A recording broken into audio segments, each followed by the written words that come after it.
A vida oculta do coração do Brasil. Imagine um lugar onde o tempo parece dormir sob o sol escaldante, e cada pedra nas ruas guarda o eco de uma promessa esquecida. Um lugar onde o Brasil nasceu em ouro, mas cresceu em silêncio. Você já ouviu falar de Goiás, mas será que conhece o verdadeiro coração que bate por trás das igrejas brancas e das serras que parecem tocar o céu? Há algo em Goiás que não cabe nos cartões postais. É uma mistura de encanto e melancolia, de fé e abandono.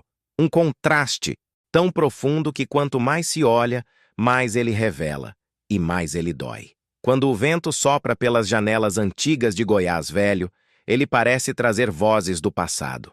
Aqui já fomos o centro do mundo, diz um morador, com o olhar perdido entre ruínas e lembranças. E é verdade. No século XVIII, Goiás era o destino de quem sonhava enriquecer da noite para o dia. A cidade nasceu da febre do ouro, da esperança e da ganância. Hoje, sob as mesmas ladeiras, o brilho desapareceu, mas o vazio ficou. As ruas de pedra ainda cheiram a história. O sino da igreja de Nossa Senhora do Rosário toca como se chamasse almas cansadas. No mercado, o cheiro de pequi mistura-se ao suor, à poeira e ao som distante das modas de viola. É bonito, mas também é triste, porque por trás da beleza colonial existe uma pobreza escondida, um esquecimento que o turismo prefere não mostrar. Goiás é o retrato de um Brasil que se divide entre o orgulho e a vergonha. De um lado, a herança do barroco, as festas do divino, Espírito Santo, a música caipira, que atravessa gerações. Do outro, estradas esburacadas, escolas que não ensinam e uma juventude que sonha em partir.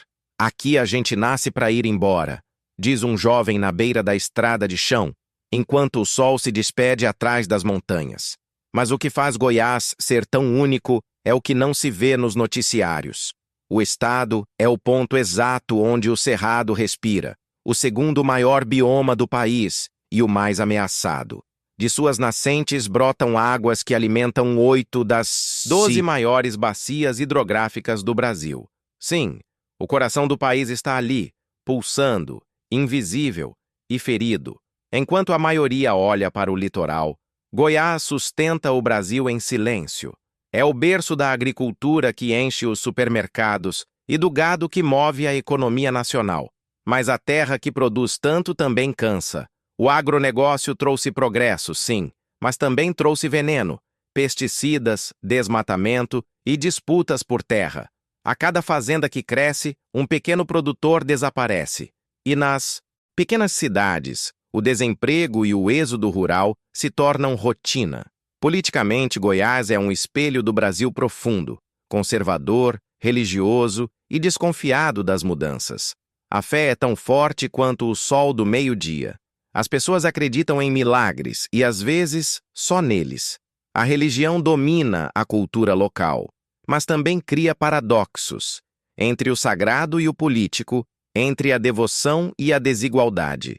Durante a romaria do Divino Pai Eterno, milhões caminham por dias sob o calor para pagar promessas. Lindo. É comovente, mas é também o retrato de um povo que carrega fé e dor nas costas.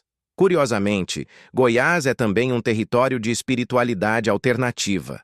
Em Alto Paraíso, o misticismo floresce como uma religião própria. Pessoas do mundo inteiro chegam buscando energia, cura, portais dimensionais. Uns chamam de Vale dos Iluminados, outros de Vale dos Iludidos. Mas ali, entre cristais e cachoeiras, há algo que a ciência ainda tenta explicar. Um campo magnético incomum que realmente influencia bússolas e mentes. Coincidência? Mistério? Talvez as duas coisas. Goiás é isso. Uma colisão entre o antigo e o invisível. Entre o garimpeiro e o guru, o roceiro e o empresário. É o retrato do Brasil espiritual. Aquele que acredita em tudo, porque precisa acreditar em algo. Mas se há algo que define o goiano, é o temperamento. Gente firme, trabalhadora, orgulhosa de suas raízes, mas com um olhar desconfiado diante do progresso. No interior, o café é sagrado. A conversa na calçada é o noticiário. E mesmo com pouco, há uma generosidade que sobrevive ao tempo. Pode entrar, uai. Aqui ninguém fica com fome. Essa é a alma de Goiás. E ainda assim, há uma contradição dolorosa. O Estado que alimenta o país é o mesmo que luta para alimentar o próprio povo. Nas periferias de Goiânia, famílias inteiras vivem em casas improvisadas, ao lado de condomínios milionários. O luxo e a miséria se olham todos os dias e fingem não se ver. É o retrato de uma economia que cresce sem distribuir. Mas por que essa história importa? Porque Goiás é o espelho do Brasil que ninguém quer enxergar. Um Brasil onde a beleza esconde o abandono, onde a fé substitui o Estado, onde o passado brilha mais que o futuro. E talvez, entender Goiás seja entender o próprio país, sua alma dividida, seu poder oculto, seu coração cansado. O que o mundo vê como um simples estado do Centro-Oeste é, na verdade, um símbolo, um lembrete de que, enquanto o ouro brilha nas vitrines do turismo, há um povo real tentando sobreviver nas sombras do progresso. O verdadeiro Goiás não está nas praças coloniais nem nas fazendas milionárias. Ele está nos rostos queimados de sol, nas vozes que ainda cantam modas antigas, nas mãos calejadas que plantam o alimento que o mundo consome. E é aí que o documentário convida o espectador a refletir. Será que o desenvolvimento vale a alma de um povo? Será que o coração do Brasil ainda pulsa? Ou já está sendo vendido hectare por hectare? Porque o que está em jogo aqui não é só o futuro de Goiás, é o futuro de todos nós. Comente, eu amo o Brasil, se você também acredita que o verdadeiro tesouro não está no ouro, mas nas pessoas que ainda lutam por dignidade, fé e esperança. A economia do ouro que nunca acabou. O ouro acabou. Ou será que não? As minas fecharam, os garimpeiros foram embora, mas a lógica, essa sim, continua viva, pulsando por baixo das terras vermelhas de Goiás. É a mesma febre, o mesmo brilho, só que agora disfarçado em soja, gado e minério de ferro. A corrida do ouro nunca terminou, ela apenas trocou de roupa. E o que poucos percebem é que essa busca insaciável ainda dita o ritmo da vida, da política e até da fé de um povo que aprendeu a sobreviver cavando o próprio chão. No século XVIII, Goiás foi o palco de uma das mais intensas corridas do ouro da história colonial. Vilas brotaram do nada, erguidas entre rios e serras, como se a própria terra tivesse pressa em ser explorada. O som das picaretas e das orações se misturava no ar quente. Deus ajuda quem acha ouro, diziam os homens cobertos de poeira e esperança. Mas o que quase ninguém conta é o que veio depois. Quando o ouro se esgotou, ficou o vazio. Econômico, emocional, espiritual. E é esse vazio que até hoje o Estado tenta preencher. Nos anos seguintes, Goiás precisou reinventar-se. O cerrado virou campo, o campo virou negócio. E o negócio virou dependência. Hoje, a economia goiana gira em torno de 3 pilares: o agronegócio, a mineração e a indústria farmacêutica. Mas quem controla esses setores? Quem lucra com essa nova corrida do ouro? A resposta é desconfortável. Não é o povo goiano. As grandes empresas, nacionais e estrangeiras, extraem as riquezas naturais e deixam atrás delas buracos, promessas e dívidas ambientais. Na cidade de Catalão, por exemplo, multinacionais exploram nióbio e fosfato, minerais raros usados em tecnologias de ponta, como foguetes e celulares. O minério sai de Goiás e cruza oceanos. O lucro, esse, nunca fica. É o mesmo ciclo colonial, com nomes modernos. Aqui o progresso chega de helicóptero, mas vai embora de caminhão, ironiza um morador de ouvidor, enquanto observa o pó levantado pelos caminhões de minério. O som é ensurdecedor. O cheiro do diesel se mistura ao da terra quente. E enquanto o minério segue viagem, a cidade fica em silêncio. Sem hospital, sem escola, sem esperança. Mas não é só o minério que brilha. O agronegócio transformou Goiás em uma potência. Milhares de hectares de soja e milho se estendem até onde o olho alcança. De avião, parece o retrato da prosperidade. De perto, é o retrato da desigualdade. Grandes fazendas, pequenas vidas. Os lucros se concentram em poucas mãos, enquanto os trabalhadores rurais vivem em condições precárias, lutando contra o calor, os agrotóxicos e o esquecimento. Curiosidade: Goiás é o quarto maior produtor agropecuário do Brasil. A soja, o milho e o gado representam mais de 70% das exportações do estado. Mas, paradoxalmente, famílias rurais ainda passam fome, resultado direto da concentração de terra e da falta de políticas públicas efetivas. Politicamente, o Estado reflete essa estrutura.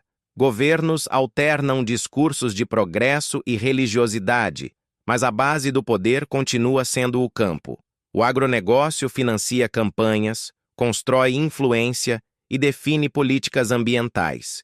E enquanto o Brasil discute sustentabilidade, Goiás vive um conflito silencioso entre o lucro e a vida. É curioso, em uma terra tão rica, a pobreza parece uma maldição. Mas talvez não seja maldição, e sim escolha. A escolha de manter um modelo onde poucos vencem e muitos servem. Essa é a economia do ouro que nunca acabou. Uma febre disfarçada de progresso, sustentada pelo trabalho invisível de quem nunca vai ser dono da própria riqueza. Na geografia, Goiás ocupa o coração do país, e, simbolicamente, é como se o Brasil batesse ali. Mas o coração também cansa. O Cerrado, berço das águas, está sendo destruído em ritmo acelerado. Nos últimos 20 anos, mais de 50% da vegetação nativa foi substituída por lavouras e pastagens. O solo, antes fértil, agora sofre com erosão e escassez de água. E o paradoxo continua. O estado que alimenta o mundo começa a sentir sede. Quando o rio seca, o homem se ajoelha, diz um ancião em Pirenópolis, olhando o leito vazio de um córrego. Há uma sabedoria profunda nessa frase, porque o que Goiás enfrenta hoje não é apenas uma crise econômica, é espiritual. É o preço de ter trocado o ouro da terra pelo ouro do mercado, de ter transformado fé em negócio, natureza em produto e trabalho em sobrevivência. Mas ainda há esperança. Em pequenas comunidades, surgem movimentos de resistência, jovens que retomam o garimpo artesanal, não pelo ouro, mas pela memória. Agricultores que voltam à produção orgânica, povos tradicionais que lutam para preservar o cerrado como herança sagrada. Eles entendem o que o sistema esqueceu, que nenhuma riqueza vale a alma de uma terra. O temperamento goiano, marcado pela persistência e pela fé, é também uma arma de resistência. Mesmo em meio ao desânimo, há sempre alguém dizendo: Deus proverá. E talvez essa frase, tão simples, carregue mais poder do que qualquer plano econômico, porque quando o sistema falha, o povo ainda encontra força em algo que o dinheiro não compra: esperança. O futuro de Goiás depende de um despertar coletivo, perceber que o ouro não está mais nas minas, mas na consciência, que o verdadeiro tesouro é a capacidade de reverter o ciclo, de cuidar do que resta, de reescrever a própria história. Mas a pergunta é: será que ainda há tempo? Ou o coração do Brasil vai continuar sendo explorado até o último batimento? Talvez o maior ensinamento que Goiás nos oferece seja esse: o desenvolvimento sem alma é apenas uma forma sofisticada de destruição. E todo o ouro do mundo não vale uma gota das águas que nascem no cerrado, nem um sorriso de quem planta sem saber se vai colher. Comente: eu amo o Brasil, se você também acredita que o progresso verdadeiro é aquele que não mata as raízes. O choque das tradições. Você acredita que ainda existam lugares no Brasil onde o sagrado e o profano andam de mãos dadas?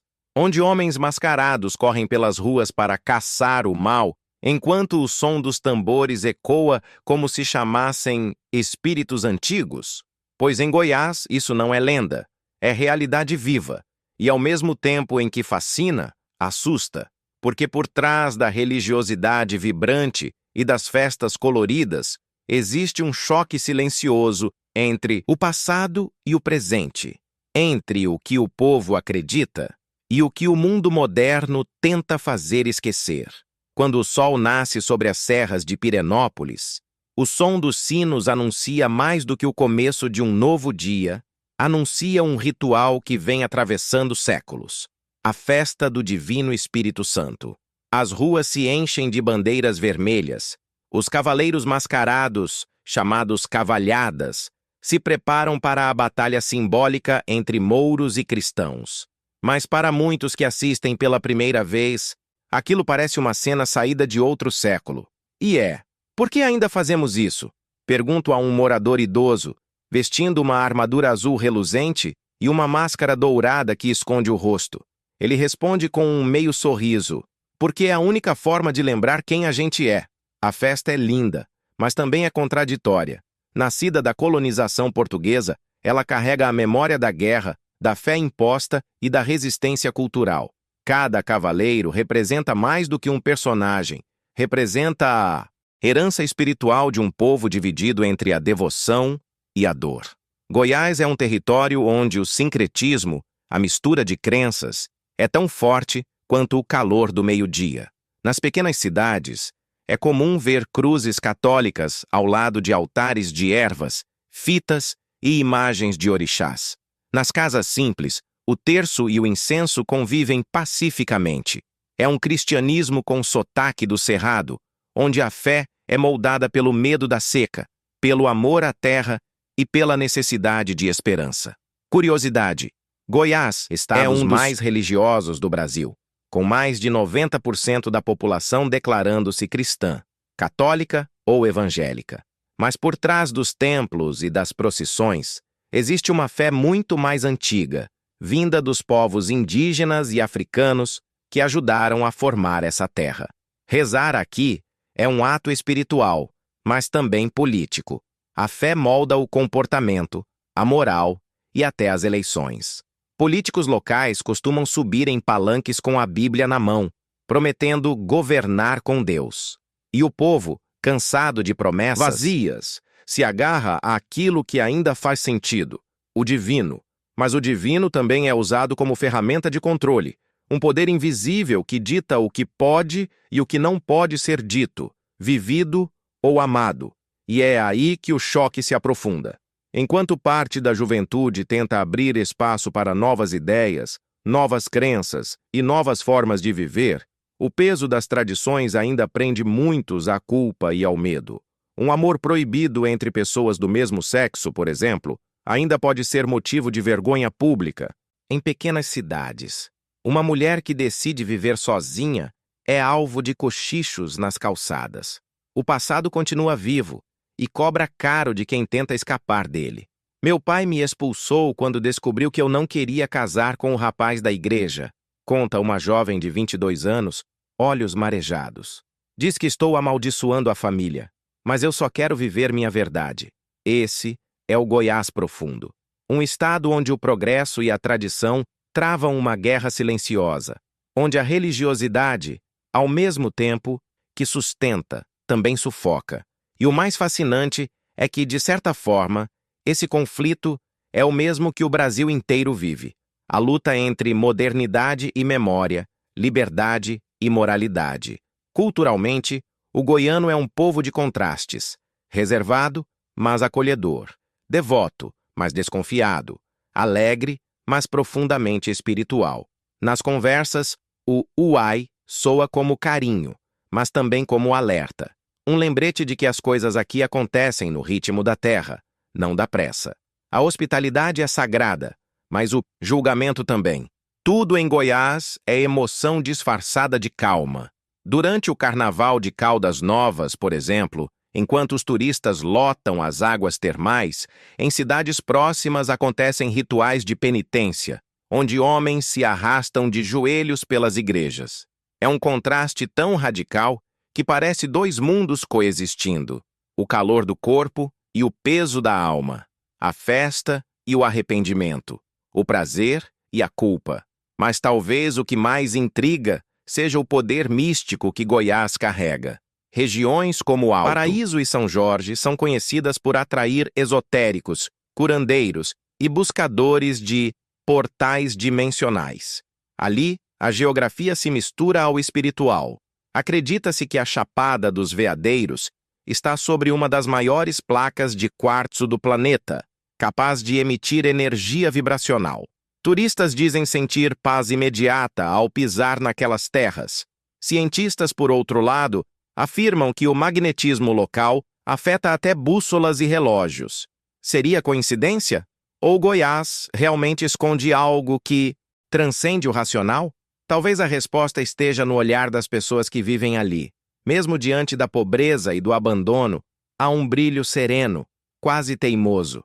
É como se o sofrimento tivesse ensinado o goiano a encontrar sentido nas coisas simples. No cheiro do mato depois da chuva, no barulho do riacho, na oração feita ao entardecer. Essa é a verdadeira espiritualidade do Cerrado. Uma fé que nasce da terra e não de livros. Mas o tempo está mudando. As novas gerações olham para as tradições e se perguntam: o que ainda faz sentido? A internet chega aos vilarejos, trazendo novas vozes, novas ideias, novas formas de questionar o que antes era intocável. E aos poucos, o choque das tradições se transforma num diálogo. Um diálogo entre o velho e o novo, entre a cruz e o celular, entre o altar e a liberdade. O futuro de Goiás, e talvez do Brasil, depende dessa conversa, de aprender a preservar o que é sagrado sem aprisionar o que é humano, de aceitar que as tradições não precisam morrer, mas podem evoluir. Porque, no fim, o verdadeiro milagre não é repetir o passado, é transformar dor em sabedoria e fé em consciência. E talvez esse seja o maior segredo escondido nas serras goianas. A sabedoria de quem aprendeu que Deus está em tudo, até nas contradições. Comente: eu amo o Brasil. Se você também acredita que o futuro nasce quando a tradição e a liberdade aprendem a caminhar lado a lado. A pobreza escondida entre as montanhas. Você já ouviu o som da fome? Não Barriga o roncando, mas o silêncio que vem depois, quando a esperança se cala. Em Goiás, por trás das paisagens exuberantes, das cachoeiras cristalinas e das serras que brilham sob o sol, há vilas inteiras que vivem à margem daquilo que o mundo chama de progresso. O turista vê o pôr do sol da Chapada dos Veadeiros e se emociona, mas poucos percebem que a poucos quilômetros dali há famílias que ainda cozinham com lenha, sem energia, sem esgoto e muitas vezes sem comida. Essa é a parte de Goiás que não aparece nas propagandas. A pobreza escondida entre as montanhas. Em uma dessas comunidades, o som do vento é cortado pelo barulho do balde sendo puxado de um poço.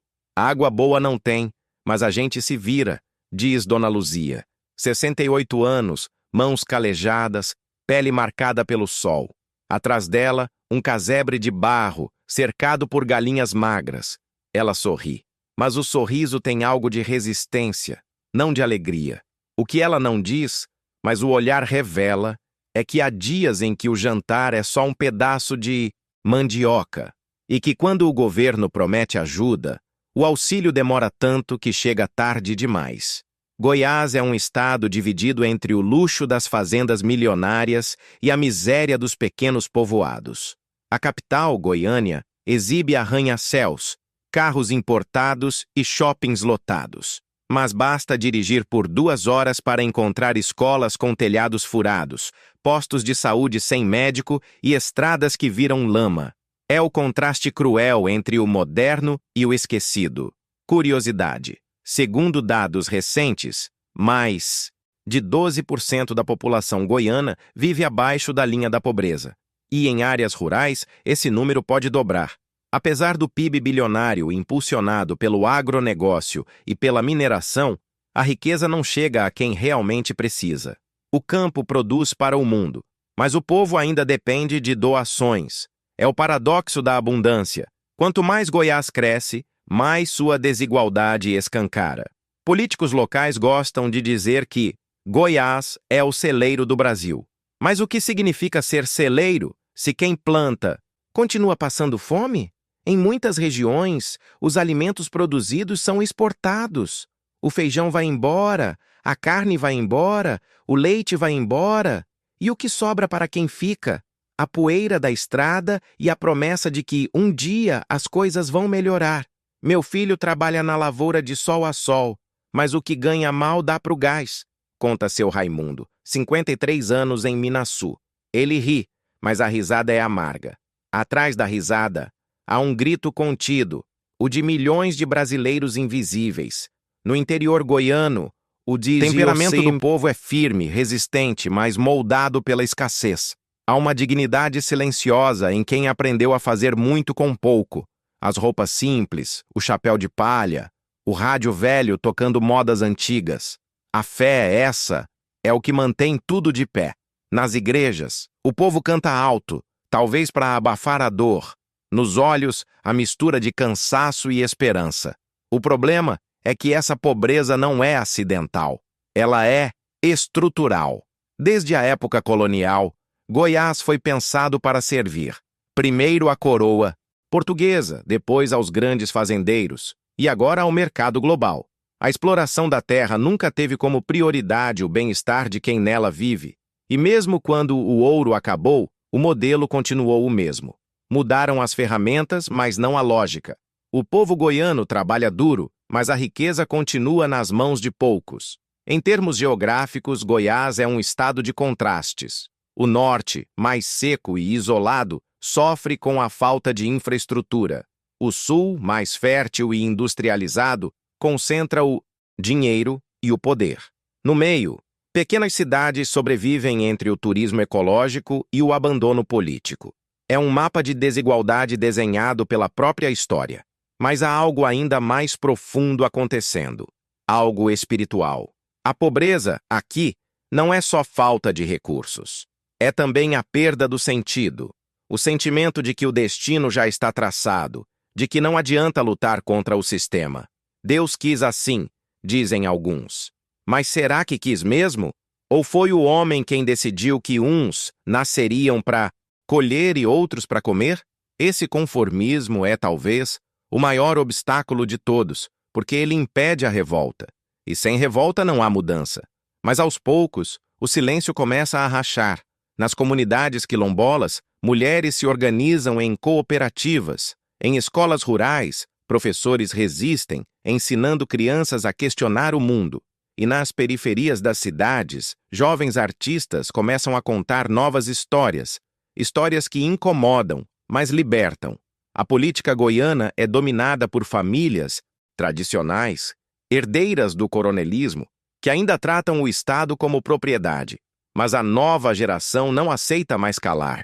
Eles denunciam a corrupção, a desigualdade e a manipulação da fé como arma política. A internet se torna uma trincheira e, de repente, o mesmo Estado que parecia imóvel começa a se mexer.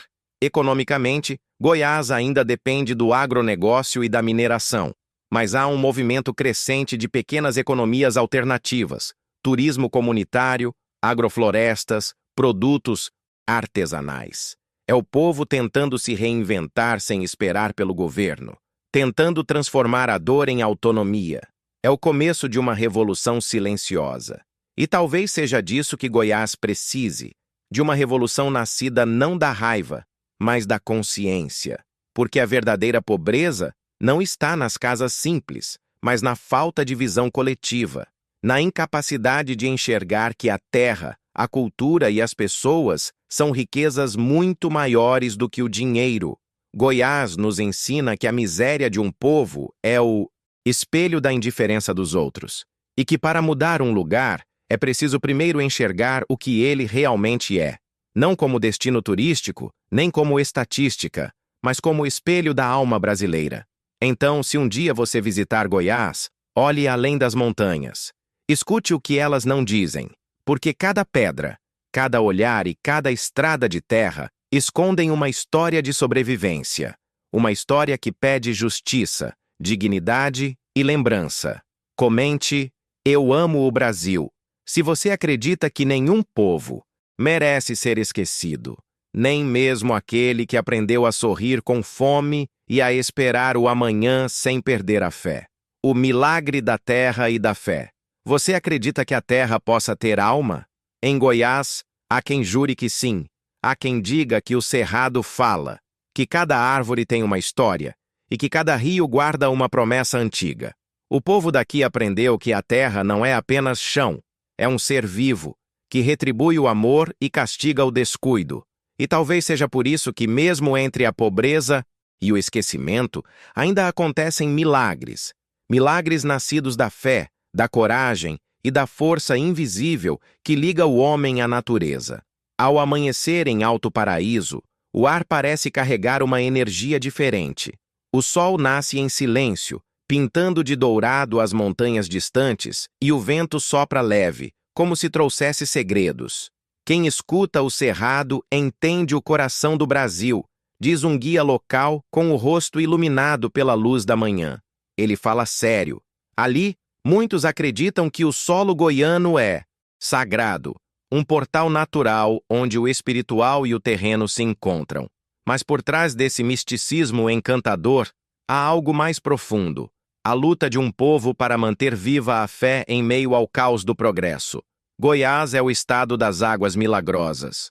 As fontes termais de Caldas Novas e Rio Quente são conhecidas em todo o mundo. Milhares de pessoas mergulham nelas, acreditando que a dor do corpo e da alma pode ser lavada pela própria terra. A temperatura chega a 37 graus, constante, como se o coração do planeta pulsasse debaixo dos pés. E para quem vive ali, isso não é coincidência, é bênção. Mas o turismo transformou o milagre em negócio, e o sagrado virou produto. O que antes era lugar de cura, agora é espetáculo de consumo. E poucos se lembram de que a água, antes de ser vendida, era venerada. Em outras regiões, como a Badiânia, a fé assumiu formas mais complexas. Durante anos, o nome da cidade ficou ligado ao médium João de Deus, que atraiu multidões do mundo inteiro com promessas de cura espiritual. Milhares vieram em busca de milagre, e muitos saíram com o coração partido. A tragédia das denúncias que o derrubaram deixou o país em choque, mas também revelou algo que poucos perceberam: o desespero coletivo por salvação, por uma fé que não se compra nem se corrompe. Curiosidade: Goiás abriga mais de 4.500 templos religiosos, entre igrejas, centros espíritas e comunidades místicas. É um dos estados mais espiritualmente ativos do país. Mas essa devoção tem dois lados: o da esperança e o da exploração. Muitos líderes religiosos locais misturam fé com política, promessas com poder e acabam manipulando o medo e a pobreza de seus fiéis. O povo, carente de voz, entrega a alma em busca de sentido. Mas há também os que resistem com pureza. Em pequenas vilas, a fé se manifesta em gestos simples: uma reza ao pé da árvore, uma vela acesa em frente à casa, uma promessa feita durante a seca. Se chover, eu pago promessa a pé até Trindade, diz Dona Celina, 74 anos, caminhando descalça pela estrada. No rosto dela, o suor se mistura às lágrimas. E quando as nuvens se abrem, é impossível não acreditar que, de alguma forma, o universo ouviu. Geograficamente, Goiás é um dos estados mais ricos em biodiversidade. Seu solo abriga plantas medicinais que não existem em nenhum outro lugar do planeta. Os povos tradicionais, quilombolas, curandeiros e raizeiros, conhecem o poder dessas ervas há séculos. Mas o conhecimento ancestral está desaparecendo, sufocado pela urbanização e pela falta de reconhecimento. Enquanto a ciência busca curas em laboratórios, o cerrado já guarda, há milênios, as respostas que ninguém quer ouvir. Politicamente, Goiás vive um dilema espiritual. É um estado que mistura o conservadorismo religioso com o avanço das filosofias alternativas. Em uma mesma rua, é possível ver uma igreja evangélica lotada e, logo ao lado, um centro de meditação budista. Essa convivência, às vezes tensa, revela um traço profundo do povo goiano: a busca constante por algo maior. algo que dê sentido à vida num país onde o materialismo avança e a fé parece estar sempre em disputa. Mas há um perigo silencioso. À medida que o cerrado é devastado, as nascentes secam, e com elas secam também as crenças que sustentavam essas comunidades. Quando o rio morre, morre um pedaço da alma do povo, diz um ancião da Chapada. A espiritualidade em Goiás está ligada à natureza, e destruir o ambiente é como quebrar um elo sagrado entre o homem e o divino. Por isso, proteger o cerrado não é só questão ecológica, é ato de fé. O milagre da terra e da fé está em perceber que tudo está conectado. O ouro que um dia sustentou impérios, a água que hoje cura corpos, a planta que salva vidas e o homem que reza diante da chuva, tudo faz parte de uma mesma história. Uma história que ensina que o verdadeiro poder não vem do dinheiro, mas da harmonia com aquilo que nos cerca. Mas há uma pergunta que ainda paira no ar. O que acontecerá quando o sagrado se esgotar? Quando a terra, cansada, decidir cobrar o preço de tanto descuido? Talvez o maior milagre não seja ver uma cura inexplicável, mas impedir que o milagre natural desapareça. Porque, no fim, a fé é a forma mais profunda de ecologia. É acreditar que algo maior cuida de tudo, mas que esse algo também precisa ser cuidado. O povo goiano entende isso melhor do que ninguém. Mesmo diante da seca, da miséria e da exploração, ele continua acreditando, continua plantando, rezando, cantando, resistindo. E talvez seja por isso que, em Goiás, o impossível ainda acontece.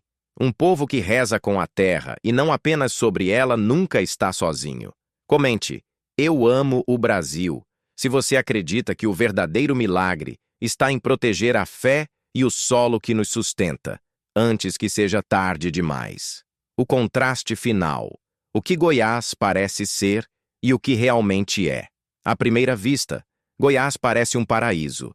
As montanhas douradas pelo pôr do sol, o som suave das cigarras, as cachoeiras Como se o que céu brilham tivesse caído sobre a terra. Mas olhe mais de perto. Atrás das janelas coloniais, há silêncio.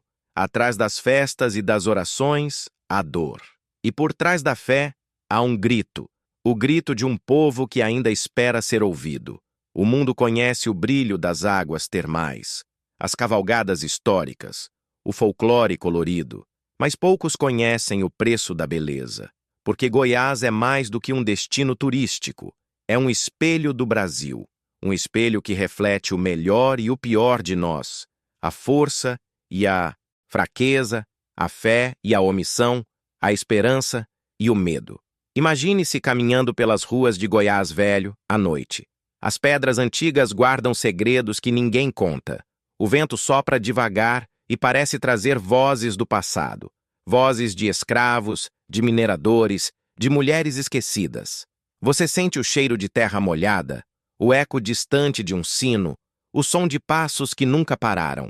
É como se o tempo não tivesse passado, apenas aprendido a fingir. Um velho sentado na calçada acende o cachimbo e diz, sem olhar para você: Goiás é bonito demais, mas é um bonito que cansa. Ele fala devagar, como quem carrega séculos na voz.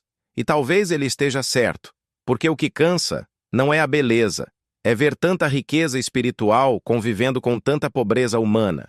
Curiosidade: Goiás é considerado o coração geográfico do Brasil, o ponto exato que liga todas as regiões. Mas, espiritualmente, talvez seja também o coração emocional do país. O lugar onde ainda é possível sentir o que o Brasil foi, antes de se esquecer de si mesmo. É ali que a alma nacional pulsa mais forte e mais ferida. A verdade é que Goiás é um contraste vivo. É o canto da esperança e o eco da desigualdade. É o ouro do passado e o pó da luta diária. É o templo da fé e o cemitério dos sonhos interrompidos. É o lugar onde o homem reza pelo futuro, mas ainda chora pelo ontem. Mas talvez seja justamente isso que o torna tão poderoso, porque em cada ferida há uma história, em cada história, uma lição, e em cada goiano, uma chama que insiste em não apagar. O cerrado, esse gigante silencioso, continua resistindo. Mesmo queimado, ele renasce. Mesmo explorado, ele floresce. E talvez essa seja a metáfora mais linda do povo goiano: a capacidade de recomeçar, mesmo quando tudo parece perdido. Goiás nos ensina algo que o mundo inteiro esqueceu: que o progresso sem alma é vazio, que a fé sem compaixão é ruído e que a riqueza sem partilha é ilusão. Mas, acima de tudo, ensina que o valor de uma terra não está no que ela dá, mas no que ela desperta dentro de nós. O verdadeiro ouro de Goiás não está enterrado nas minas, mas nas pessoas, nas mãos calejadas que plantam, nos olhos que acreditam, nas vozes que ainda cantam. O milagre dessa terra não é físico, é humano. É o poder de continuar amando um lugar que tantas vezes esqueceu de amar seu próprio povo. E é por isso que, no fim, Goiás não é apenas um estado brasileiro. É um lembrete, um chamado, um espelho que nos obriga a perguntar: o que o Brasil seria se cuidasse do seu próprio coração? Porque, enquanto houver alguém que ainda acredita, ainda há chance de mudança. Enquanto houver fé, mesmo ferida, ainda há futuro. E talvez o futuro comece exatamente aqui, nesse pedaço de chão que insiste em florescer entre cinzas e promessas. Se você chegou até aqui, é porque algo dentro de você sentiu essa conexão. Então, não deixe essa história morrer. Compartilhe, comente: "Eu amo o Brasil", e continue com a gente, porque cada vídeo, cada história Passo para redescobrir é o país real. o país que ainda vive, escondido, esperando ser visto. E quando o próximo episódio começar, lembre-se, não estamos apenas contando sobre lugares, estamos desvendando almas